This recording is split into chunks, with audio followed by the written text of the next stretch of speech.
आज मी केलं आहे भन्नाट असं वांग्याचा रस्सा।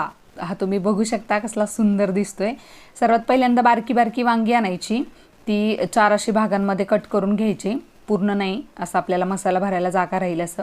त्यानंतर शेंगदाण्याचं कूट घ्यायचं आहे, त्याच्यामध्ये मीठ टाकायचं आहे, चवीनुसार टाका। त्यानंतर कांदा लसूण मसाला टाकायचा आहे, तुमच्याकडे जो अवेलेबल असेल तो तुम्ही टाकू शकता। धने जिरे पूड अर्धा चमचा टाकायची आहे आणि त्यानंतर गोडा मसाला थोडासा मिक्स करायचा आहे, त्याच्यामध्ये गरम मसाला सुद्धा तुम्ही मिक्स करू शकता, फक्त नंतर तेलात चटणी टाकताना थोडासा अंदाजाने टाका। हे सगळं मिक्स करून घ्यायचं आहे आणि ते कापलेल्या वांग्यामध्ये हे सगळं मसाला भरून घ्यायचा आहे व्यवस्थित। थोडंसं पाणी टाकलं तरी चालेल, म्हणजे मसाला व्यवस्थित भरला जातो। त्यानंतर कढईमध्ये तेल घ्यायचं आहे 2 पळी, तुमच्या आवडीनुसार जिरे, मोहरी, हिंग, कढीपत्ता याची तुम्ही फोडणी छान चरचरीत तयार करू शकता।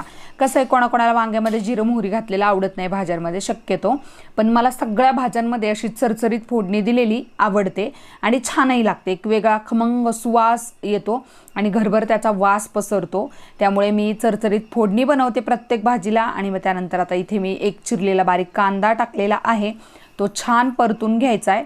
हे मी कढईत बनवते। त्यानंतर तिखट मसाले थोडेसे मिक्स करायचे, आपण शेंगदाण्याच्या कुटामध्ये पण थोडंसं टाकले, त्या बेताने तिखट टाका, हळद आणि थोडासा गरम मसाला, हे सगळं मिक्स करून घ्यायचं। एक बारीक टोमॅटो चिरून घ्यायचा आहे आणि तो पण याच्यामध्ये टाकायचा आहे। आलं लसूण पेस्ट पण तुम्ही याच्यामध्ये टाकू शकता।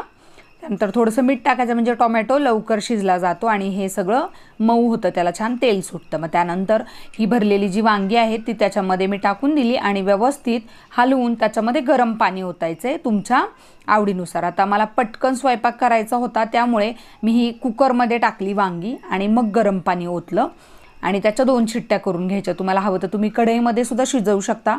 नंतर ते मी कढईत काढून घेतलं आणि छान कोथिंबीर वरनं पेरली आणि आता तुम्ही इथे बघू शकता सुंदर असा वांग्याचा रस्सा चपातीसोबत खायला तयार आहे।